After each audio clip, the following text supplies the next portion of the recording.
μέχρι που είδε την Ελένη, που ακριβώς εκείνη τη στιγμή επέστρεφε στην παρέα του μπαρ με άδειο δίσκο.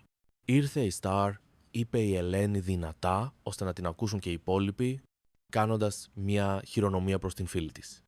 Ο Κωνσταντίνος, που κουβέντιαζε κάτι με τον Μάνθο, γύρισε προς την πόρτα. Μόλις αντίκρισε τη Μερούλα, τα μάτια του άστραψαν και σηκώθηκε αυτομάτως όρθιος. «Καλησπέρα σας», είπε εγκάρδια η Μερούλα πλησιάζοντας.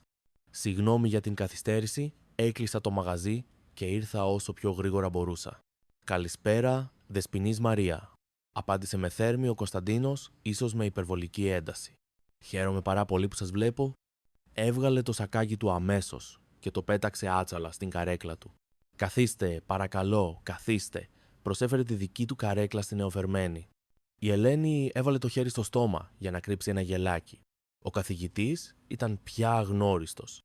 Ευγενικός σαν υπότης του παλιού καιρού και με μια ζωηράδα που δεν είχε ξαναδεί. «Όχι, καλέ, κάθισε εσύ», είπε η Μερούλα, «θα φέρουμε άλλη καρέκλα». Γύρισε και πήρε ένα σκαμπό που βρισκόταν πιο πέρα, το τράβηξε κοντά τους και κάθισε. Βρέθηκε ανάμεσα στον Κωνσταντίνο και την Ελένη. Ο Μάνθος παρακολουθούσε τη σκηνή με ένα πονηρό χαμόγελο. «Ωραία, τώρα που μαζευτήκαμε όλοι, να συστήσω και την παρέα. Δεσποινής Μαρία, εδώ ο φίλος μου ο Μάνθος», είπε ο ίδιος δείχνοντας τον εαυτό του φαρδιά πλατιά. «Και αυτή που πήγε προς τα εδώτερα είναι η Λίλα, μία γνωστή μου». Δεν μπήκε σε λεπτομέρειες για τη φύση της σχέσης του με τη Λίλα, αν και ήταν προφανές. Η Μερούλα χαιρέτησε τον Μάνθο διαχειραψίας και κοίταξε λίγο αμήχανα προς τον Κωνσταντίνο, που την κοιτούσε ακατάπαυστα χαμογελώντας σαν μαθητούδι. «Χάρηκα πολύ», είπε απλά προς τον Μάνθο και μετά στράφηκε προς την Ελένη. «Τι ωραίο μαγαζί, ζεστό», σχολίασε. «Πρώτη φορά έρχομαι». «Ναι, εδώ εργάζομαι κάθε βράδυ», εξήγησε η Ελένη. «Ο Νικόλας εκεί είναι το αφεντικό μας». Έδειξε τον Νικόλα που πλησίασε να πει μια κουβέντα. «Καλώς τη Δεσποινίδα», είπε ευγενικά εκείνος. «Ό,τι θέλετε στη διάθεσή σας». «Τι να σας κεράσω». Η Μερούλα παρήγγειλε ένα απλό ποτό, ένα ουίσκι με λίγο πάγο. Σαββατόβραδο είναι», είπε γελώντας, «θα πιω κάτι δυνατό». Ο Νικόλας έσπευσε να το ετοιμάσει και σε λίγο ένα χαμηλό ποτήρι με κεχριμπαρένιο υγρό ήταν μπροστά της. Σήκωσε το ποτήρι. «Στην υγειά σας, παιδιά», είπε στην παρέα. Οι υπόλοιποι ανταποκρίθηκαν με τα δικά τους ποτήρια. Ο Κωνσταντίνος, βρίσκοντας το θάρρος που του έδινε το κρασί, έσκυψε λίγο προς τη Μερούλα. «Πολύ χαίρομαι που ήρθατε», της είπε ζεστά. «Ελπίζω να περάσετε ωραία».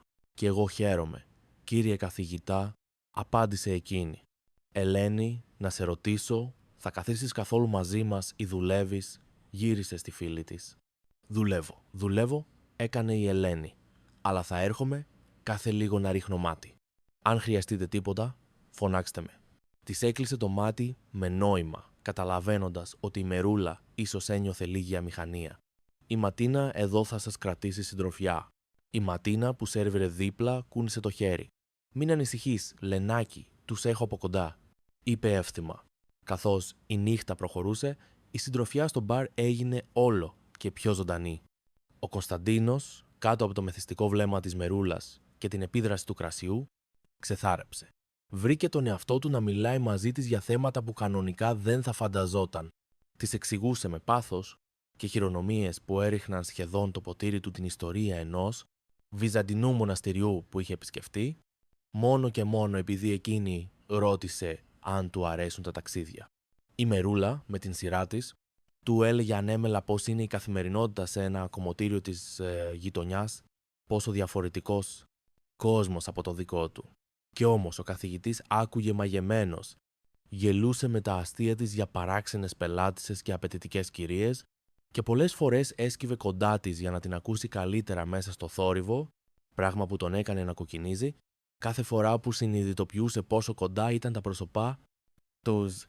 Ο Μάνθος, παραδίπλα, σχολίαζε χαμηλόφωνα στη Ματίνα και στην επανεμφανιστήσα Λίλα, που είχε επιστρέψει από την τουαλέτα το παράδοξο θέαμα, ο κατακουζινός, σχεδόν ξεκαρδισμένος στα γέλια, να κάνει εντύπωση σε μια γυναίκα. «Απίστευτο, είπε κάποια στιγμή στη Λίλα. «Ο φίλος μου ο Κωνσταντίνος, που μόνο σε χειρόγραφα του 10 συγκού αιώνα δίνει σημασία, τώρα δίνει πόνο στο φλερτ». Η Λίλα, που ένιωθε κάπως παραμελημένη από τον Μάνθο, τον χτύπησε παιχνιδιάρικα. «Τουλάχιστον κάποιος περνάει καλά απόψε», είπε μη ένα στόμα που κρέμασε. Ο Μάνθος το έπιασε αμέσως. «Μωρό μου, μη μου κατσουφιάζεις», της είπε χαμογελώντας με το πιο αστραφτερό του χαμόγελο. «Θα πάμε κι εμείς για χορό μετά, ναι? Εδώ πέρα ήρθαμε λίγο να βοηθήσω τον φίλο μου σε μια υπόθεση». Έκανε νόημα με τα μάτια προς τη μεριά του καθηγητή και της κομμότριας. «Μετά θα πάμε όπου θέλεις εσύ, εντάξει». Η Λίλα έδειξε να ικανοποιείται με την υπόσχεση. Έγειρε στο μπράτσο του.